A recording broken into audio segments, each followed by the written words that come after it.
مجھے تو شرم آتی ہے بار بار ان چیزوں کو ہائی لائٹ کرتے ہوئے کہ یہ کن لوگوں کا دفاع کر رہے ہیں, کن لوگوں کو اپنا بزرگ بنا کے پیش کر رہے ہیں. کبھی یہ حضرت شیخ ابو الخیر اقتے علیہ الرحمہ آپ فرماتے کرم ہوا کہتے مدینہ پاک حاضری ہوئی, کہتے ہیں حضور نبی علیہ السلام کے دربار مبارک میں گیا, سلام پیش کیا, سلام پیش کر کے آ گئے. کہتے ایک دن گزر گیا بھوکا, دوسرا دن آیا پھر بھوکا, تیسرا دن آیا پھر بھوکا, چوتھا دن آیا پھر بھوکا, فرماتے پانچواں دن آیا پھر بھوکا. فرماتے جب پانچواں دن آیا نا اور ذوف غالب آ گیا, فرائض بھی ادا نہیں ہو رہے تھے, کہتے میں نہیں گیا کسی کے در پہ. فرماتے میں نہیں گیا کسی کے پاس, کہتے میں دربار مبارک میں حاضر ہوا, درود و سلام پیش کر کے میں نے عرض کی محبوب آپ کا مہمان ہوں اور 5 دن کا بھوکا. کہتے یہ عرضی پیش کر کے نا میں محبوب علیہ السلام کے ممبر شریف کے پیچھے جا کے سو گیا. کہتے جب سو گیا نا تو خواب میں بھی کیا دیکھتا ہوں کہ سویا ہوں, ہائے ہائے. اور کہتے ہیں خواب میں سوتے میں آ کے مجھے حضرت مولا علی مشکل کشا رضی اللہ تعالیٰ عنہ نے جگایا.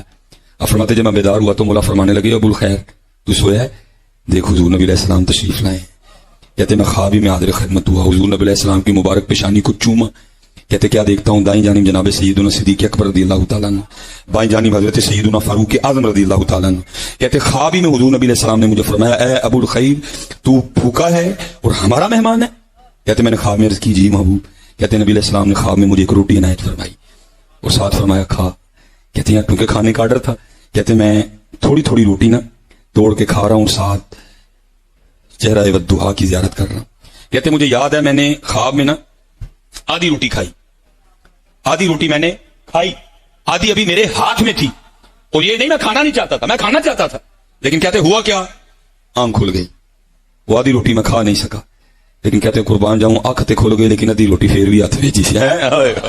ایویں تو نہیں امام اہل سنت نے کہا اور کون دیتا ہے دینے کو منہ چاہیے, ایویں نہیں کہا کون دیتا ہے دینے کو منہ چاہیے, دینے والا ہے سچا ہمارا. ہمارا عقیدہ رسول اللہ کے بارے میں نہیں ہے صلی اللہ علیہ وآلہ وسلم. ہم کہتے ہیں وما ينطق عن الهوى ان هو الا وحی یوحى, یہ اپنی خواہش نفس سے کچھ نہیں کہتے, یہ وہ کہتے ہیں جو ان پر وحی ہوتا ہے. اب یہ اس طرح کی باتیں پتہ کیوں کرتے ہیں, انہوں نے بابوں سے یہی کچھ سیکھا ہوا ہے.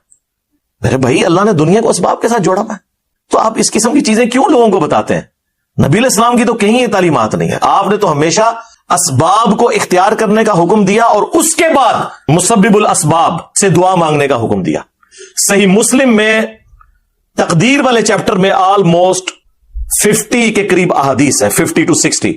اس کی جو آخری حدیث ہے نا وہ حضرت ابو ہریرہ رضی اللہ تعالیٰ عنہ کو نبی علیہ السلام نے فرمایا اے ابو ہریرہ جو چیز تجھے نفع دے اس کے لیے پوری کوشش کرنا, اس کے بعد اللہ سے مدد طلب کرنا, کاہلی نہ کرنا, سستی نہ کرنا. پھر بھی تیرے خلاف رزلٹ آ جائے تو پھر کہنا جو اللہ کی مرضی, اگر مگر نہ کہنا, اگر مگر شیطان کا دروازہ کھول دیتا ہے. لیکن یہ اینڈ پہ ہے, کوشش پوری کرنا پھر اللہ سے مدد طلب کرنا. ہاں گنج بخش فیض عالم نہیں, اللہ سے مدد. بات یہ ہے کہ داتا صاحب کا پاکستان, حضرت خواجہ غریب نواز کا پاکستان آج اس سال پہ کھڑا ہے. کبھی یہ IMF سے مانگنے جا رہا ہے, کبھی یہ کسی سے مانگنے جا رہا ہے. وہ IMF سے جو مانگنے جاتے ہو تو کبھی یہاں کے بھی عرض کر دو گنج بخش فیض عالم مظہر کیا کہنے, خدا تمہیں ہدایت دے. یہ حضور نبی علیہ السلام کا فیض ہے, نہیں خزانے ختم ہو گئے, انما انا قاسم اللہ یؤتی, یہ نہیں ختم. اس کے بعد کاہلی اور سستی نہیں کرنی, کوشش بھی کرنی ہے اور کاہلی اور سستی بھی نہیں کرنی. پھر بھی رزلٹ خلاف آئے پھر کہنا جو اللہ کی مرضی, کہ ٹھیک ہے اللہ تعالیٰ کوئی منظور نہیں تھا, اپنی ایفرٹ تو پوری پٹ کرنی ہے. یہ کون سا دین ہے جو آپ لوگوں کو سکھا رہے ہیں؟ آپ اس نبی کے ماننے والے ہو جس نبی نے آپ کو ہر نماز کی ہر رکعت میں سورۃ الفاتحہ تعلیم فرمائی ہے, اور اس میں جو آیت نمبر 4 ہے ایاک نعبد و ایاک نستعین, اے اللہ ہم عبادت بھی صرف تیری کرتے ہیں اور مدد بھی یعنی دعا بھی صرف تجھی سے مانگتے ہیں.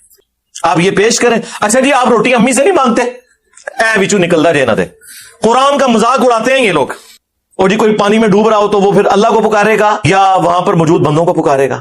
اندازہ کریں جی, وہ مسلم کی حدیث میں آ گیا نا کہ پہلے کوشش کرے گا, بندوں کو پکارے گا, اسباب اختیار کرے گا, اور پھر اللہ سے مدد بھی طلب کرے گا کہ اے اللہ یہ جو سبب میں اختیار کر رہا ہوں یہ اس قابل ہو کہ مجھے بچا لے. جی یہ کہاں لکھا ہے؟ جی قرآن میں لکھا ہوا ہے وَتَعَاوَنُوا عَلَى الْبِرِّ وَالتَّقْوَى وَلَا تَعَاوَنُوا عَلَى الْإِثْمِ وَالْعُدْوَانِ, نیکی اور پرہیزگاری کے کاموں میں ایک دوسرے کی مدد کرو, برائی میں ایک دوسرے سے الگ رہو. قرآن میں حکم ہے کہ روٹی امی سے مانگنی ہے, اور امی کو حکم ہے کہ اس نے بیٹے کو کھلانی ہے.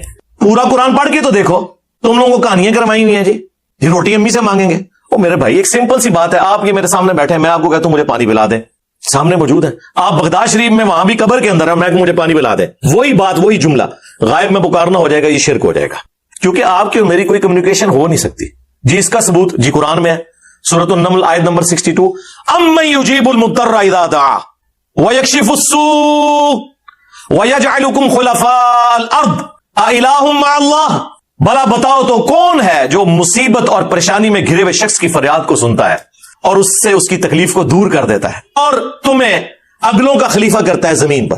االہ مع اللہ, کیا اللہ کے ساتھ کوئی اور الہ بھی ہے جس کی یہ کوالٹیز ہوں؟ قلیلا ما تذکرون, بہت کم بھی تم نصیحت حاصل کرتے ہو. اس آیت کے اندر اللہ تعالیٰ نے کلیئر کٹ حکم فرما دیا کہ جو کوئی شخص اللہ کے سوا کسی سے دعا کرتا ہے گویا کہ اس نے اسے اپنا خدا الہ اور معبود مان لیا ہوا ہے. بارش کون برساتا ہے؟ اللہ. ڈیوٹی کس کی ہے؟ فرشتوں کی. لیکن ہم فرشتوں سے بارش مانگیں گے کہ آپ کی ڈیوٹی لگی ہوئی ہے جی, کہتے ہیں نا بزرگوں کی ڈیوٹیاں نے, تو مشرک ہو جائیں گے بھائی. نبی علیہ السلام نے صلاۃ الاستسقاء بارش کی نماز تعلیم فرمائی ہے.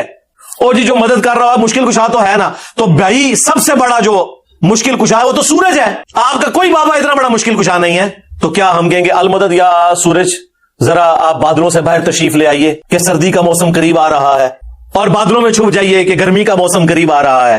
بھائی یہ نہیں, آپ فرشتوں کو بھی نہیں کہہ سکتے کہ فرشتوں یہ پیغام دے دو, نہیں, آپ کہیں گے اللہم صلی علی محمد وعلی آل محمد, اللہ پہنچائے گا. یہ بخاری مسلم میں حدیث ہے, جب تم پڑھو گے السلام علیکہ ایھا النبی ورحمۃ اللہ وبرکاتہ, السلام علینا وعلی عباد اللہ الصالحین, تو زمین و آسمان میں ہر نیک بندے تک اللہ تعالیٰ تمہارا سلام پہنچا دے گا. ہم یہاں بھی جو پڑھتے ہیں تو رسول اللہ تک ہمارا سلام پہنچ رہا ہے. السلام علیکہ یا رسول اللہ ہم پڑھ رہے ہیں, نماز میں پڑھ رہے ہیں السلام علیکہ ایھا النبی, لیکن کس نیت سے؟ کہ اللہ پہنچا رہا ہے. یہ نہیں کہ وہ یہاں پہ موجود ہے, اس حدیث میں موجود ہے, وہ حدیث پوری نہیں پڑھتے.